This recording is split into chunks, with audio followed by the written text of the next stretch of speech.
Continuamos con el desarrollo de nuestro contenido programático y hoy tenemos que desarrollar la unidad número 8 que se encuentra titulada bajo la denominación de formas del contrato. ¿Recuerdan ustedes que estábamos hablando en las dos unidades anteriores de los elementos esenciales del contrato? Dijimos que según nuestro Código Civil, en su artículo 673, dicen que los elementos esenciales de los contratos son el consentimiento, el objeto y la forma. Bueno, hoy vamos a hablar de el último elemento esencial de los contratos según nuestro código. El programa pide hablar de las generalidades de la forma. Bueno, tenemos que saber que en nuestro derecho rige el principio de la libertad de formas. ¿Qué implica esto? El principio de la libertad de formas implica que las partes contratantes pueden adoptar las formas que crean pertinentes para el perfeccionamiento del contrato. Cuando hablamos de formas nos referimos a todo aquel medio utilizado para que el acto sea reconocido frente a los demás. La forma tiene una función que es la de acreditar la celebración de los contratos. Es decir, sería el medio de prueba en materia contractual. La forma puede ser verbal u oral, puede ser escrita, instrumental o documental. Tenemos que hablar sobre las formas ac solemnitatem y ac probationem. Estas formas ac solemnitatem y ac probationem son las excepciones al principio de la libertad de formas que rige en materia contractual en nuestro derecho privado. Tenemos así que la forma solemne o ac solemnitatem es cuando es algo consustancial a la celebración del contrato. ¿Qué quiere decir consustancial? Consustancial significa que el contrato existirá mientras las partes cumplan con los requisitos previstos en la norma. A la forma ac solemnitatem suele llamársele también forma prescripta, forzosa, legal o necesaria. ¿Qué quiere decir? Quiere decir que la ley predetermina la forma y si las partes no cumplen con la forma, pues simple y llanamente el contrato es nulo. A solemnitatem viene de solemnidad. Entonces, la forma está prevista en la ley. El Código Civil te puede señalar también la frase bajo pena de nulidad o bajo sanción de nulidad. En ese caso estaremos bajo la forma ac solemnitatem. Pero ocurre también que muchas veces el código no te va a decir bajo sanción de nulidad o bajo pena de nulidad. Entonces, en ese caso hay que interpretar la norma y del contexto de la misma desentrañaremos si efectivamente es una forma obligatoria o no, si es una forma prescrita o no, o si es una forma necesaria o no. Ejemplo, en materia civil se requieren documentos públicos en los contratos de donación, en los contratos de hipoteca, cuando se celebra un testamento cuya validez está subordinada al hecho de que fuera aprobada por un notario público. Luego vamos a hablar de la forma ac probationem de los contratos. Estas formas solamente sirven como medio de prueba de la celebración del contrato. La ley no sanciona con nulidad su inobservancia. Solamente señala que servirá como medio de prueba de la celebración del acto. Es decir, la nulidad acarreada por defecto de forma puede ser subsanada con posterioridad porque la voluntad no se haya identificada con la forma. En estos tipos de contratos se necesita solo la redacción de un documento privado. Por ejemplo, es lo que ocurre usualmente en la celebración de los contratos de préstamos, en los contratos de construcción. Siguiente punto del programa, pide hablar de la formalidad en nuestro derecho positivo. Y como dijimos al empezar esta unidad, nuestro código se rige por el principio de la libertad de formas. en donde las partes pueden elegir cualquier forma para celebrar los contratos, excepto cuando la ley establezca una forma específica. Es decir, cada contratante se obliga en la manera y en los términos que aparezcan o que parezcan que quiso obligarse, sin que para la validez del contrato se requieran formalidades determinadas, excepto los casos expresamente previstos por la ley. Tenemos que hablar también de los contratos que deben hacerse por escritura pública. Estos contratos aparecen reglados en el artículo 700 de nuestro Código Civil y son bastantes, entonces tenemos hasta el inciso J. Voy a hacer una breve referencia de algunos incisos y ustedes después van a profundizar con su Código Civil. Por eso es muy importante que cuando ustedes escuchan la grabación, escuchan la clase y están leyendo de los materiales, tengan a mano el Código Civil o en formato PDF en el teléfono, como ustedes quieran. Pero lo importante es que tengan el código. Y dice el artículo 700 que deben ser hechos por escritura pública los contratos que tengan por objeto la constitución, modificación, transmisión, renuncia o extinción de derechos reales sobre bienes que deben ser registrados. El inciso B dice las particiones extrajudiciales de bienes, salvo que mediare convenio por instrumento privado presentado al juez. Otro de los incisos dice el E, todo acto constitutivo de renta vitalicia. Y otro más que voy a decir, dejando a cargo de ustedes la lectura de todos los incisos de este artículo 700, es el último, que es el inciso J, que dice los pagos de obligaciones consignadas en escritura pública, con excepción de los parciales y de los relativos a intereses, canon o alquileres. Bueno, esto por ejemplo no hace falta que ustedes memoricen.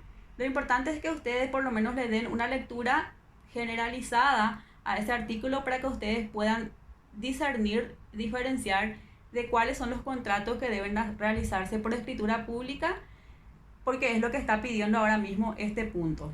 No me voy a explayar tanto para no confundir y avanzamos. Hay una pregunta que hay que contestar en este apartado del programa que dice, en realidad esto no está así no está titulado en nuestro programa, pero es importante que ustedes sepan, y es, ¿cuál es el efecto jurídico de la venta de un inmueble por instrumento privado? La respuesta es que el efecto es que vale como simple promesa de hacer escritura pública y de ejecutar el contrato. Porque ¿qué pasa?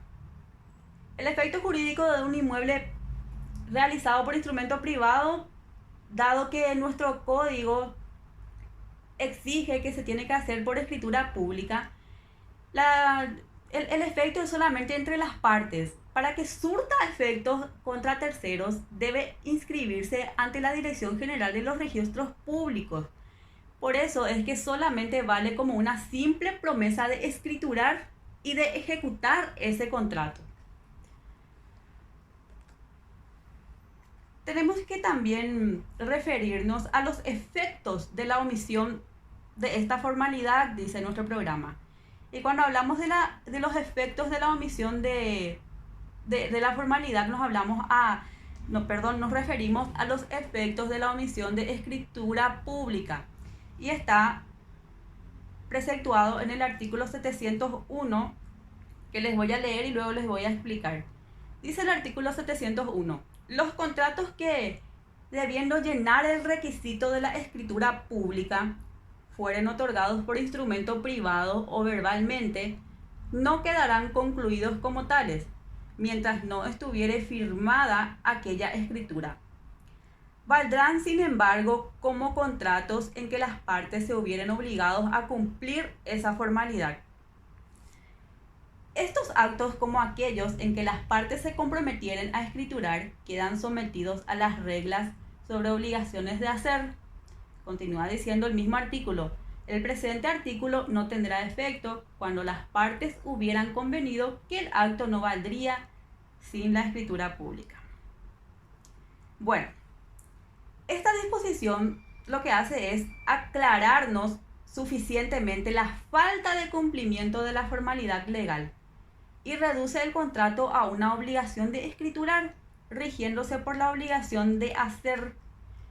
Cuando las partes hubieran pactado escriturar el acto mediante escritura pública, la parte obligada a ello, si se rehusare a hacerlo, podrá ser compelida, o sea, podrá ser obligada judicialmente por la otra parte para que la cumpla.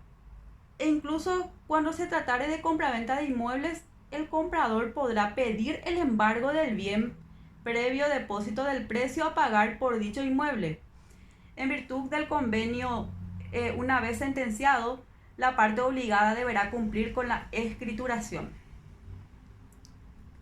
Tenemos el siguiente punto del programa que nos pide también hablar acerca de los contratos verbales y la prueba de los mismos.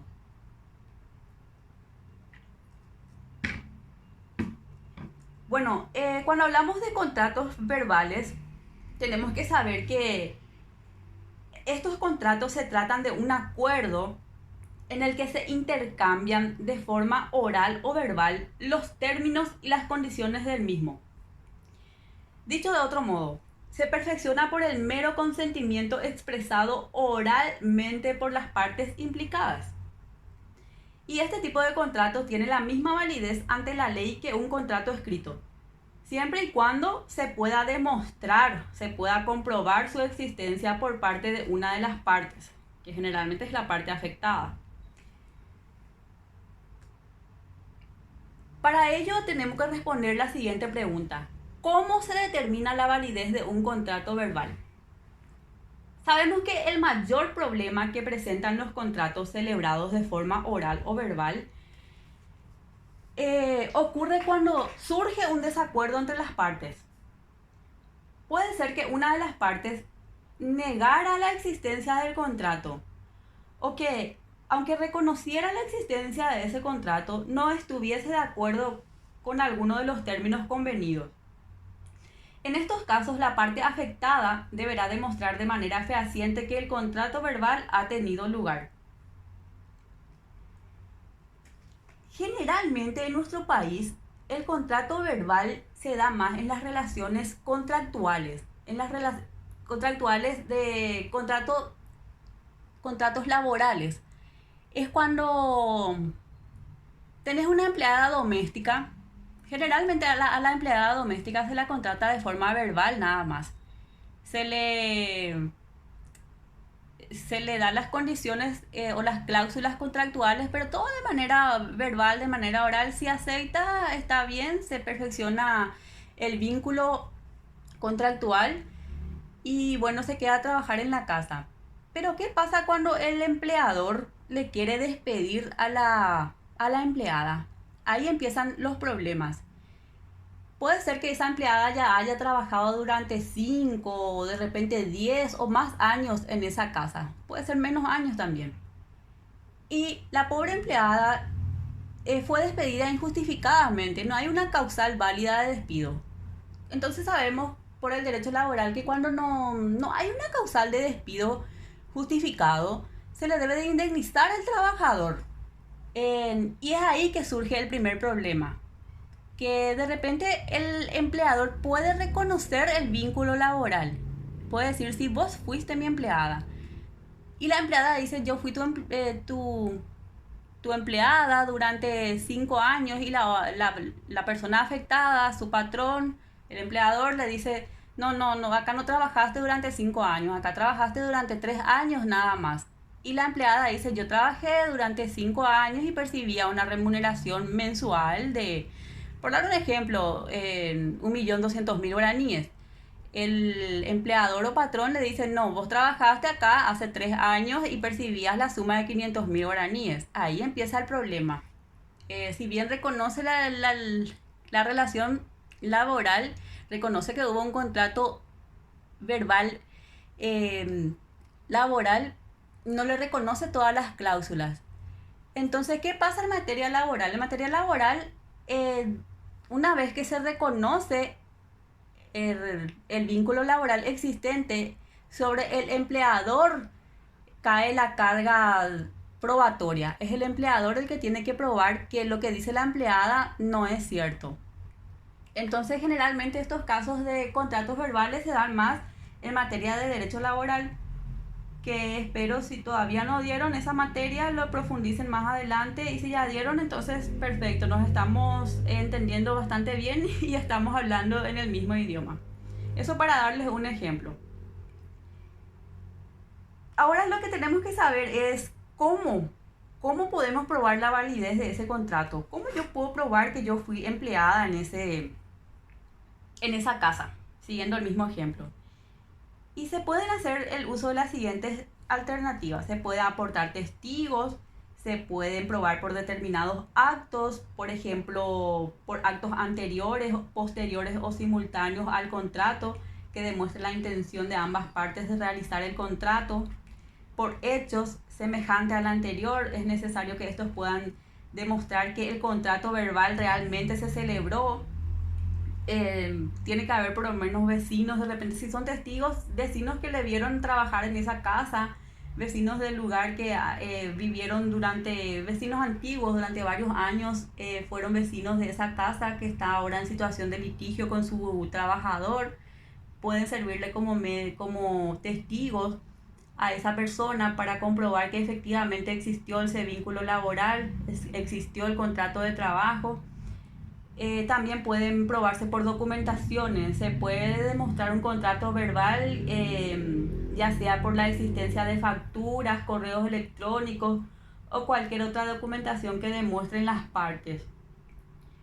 Siguiendo con el caso de la trabajadora doméstica, por lo menos un recibo le habrá dado en algún momento su jefe o jefa, por lo menos una constancia laboral para sacar algún préstamo en la cooperativa, en algo le habrá dado, siempre hay algo. Y si hablamos de materia civil, también de repente se tiene empleados así en serigrafías, por ejemplo, o en lavadero de autos también, que son contratos verbales nada más. El empleador le paga mensualmente, semanalmente, y después le despide sin causa justificada. Bueno, entonces ahí sí que el trabajador es el que tiene que demostrar por todos los medios que efectivamente tuvo una relación de trabajo con esa persona, dada que la posibilidad de que el empleador niegue la relación laboral. Bueno, la verdad que es bastante amplio esto de materia probatoria. Lo que sí que tenemos que saber que podemos probar el contrato el contrato verbal por cualquier medio fehaciente o cualquier medio idóneo que haga factible la demostración de que efectivamente se celebró ese contrato o que existió ese vínculo con la otra parte. Siguiendo con nuestro programa, tenemos que saber cuáles son los contratos que deben probarse por escrito.